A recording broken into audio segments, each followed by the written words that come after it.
So 2020 we've hit new levels of cancel culture, absurdity.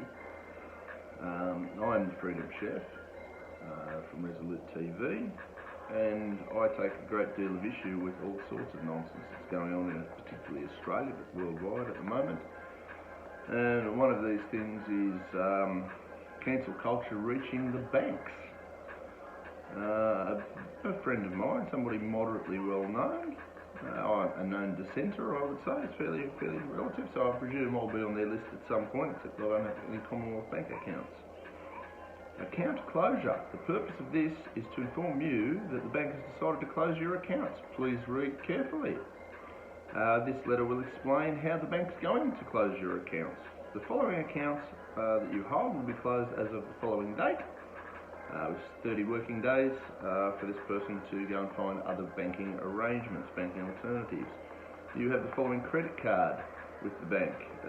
In accordance with credit card conditions of use, all your credit cards are cancelled and you are obligated to destroy these credit cards. Mind you, you must still comply with all your payment obligations. I'm not sure you can comply with something that no longer exists. Is that, maybe that's a bit arseholy way to look at it, but if you're going to cancel a perfectly legitimate credit card, why should I bother to pay the outstanding? When I say I, the person on the recipient, because it's not me. I wish it was, because then I'd be even more aggressive than what I currently am. So look, here's a copy of the letter. It's all posted online, and this is the Commonwealth Bank. So when this person rang the bank to inquire as to what the story was, and they've been a loyal customer to this bank for years, and I've been saying for years, no such thing as loyalty with banks. You don't do loyalty with gangsters and pirates, but for some reason we still seem to think that's a good idea.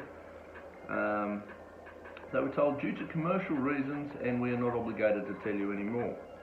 Now, I've known of this sort of stuff happening before to other people, some more well-regarded people than others, but in saying that, still cancel culture.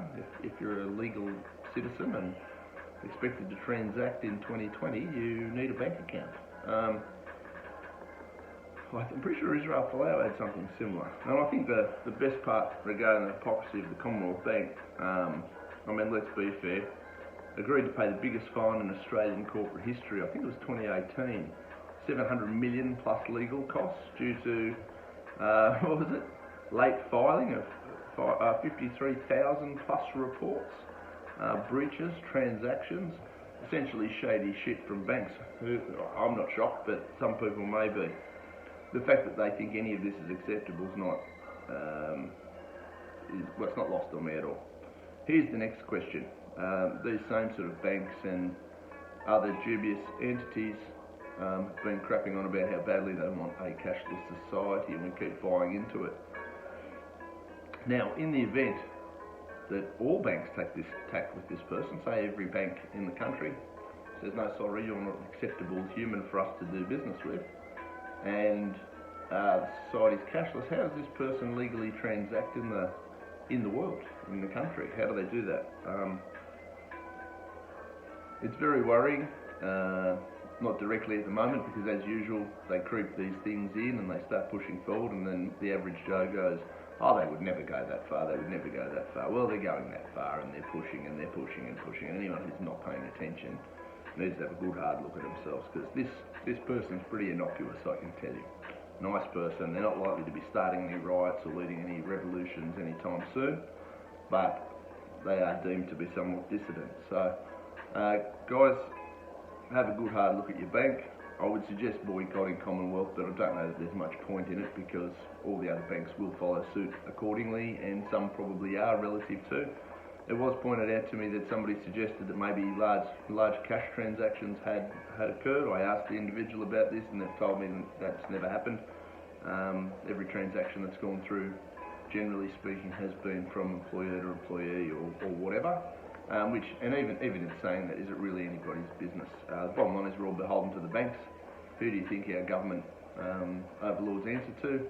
And who do you think they're getting all these trillions and trillions of dollars from to piss up the wall? So have a good hard look at the banking sector, because they are taking the piss out of Australians everywhere. Check out Adams Economics.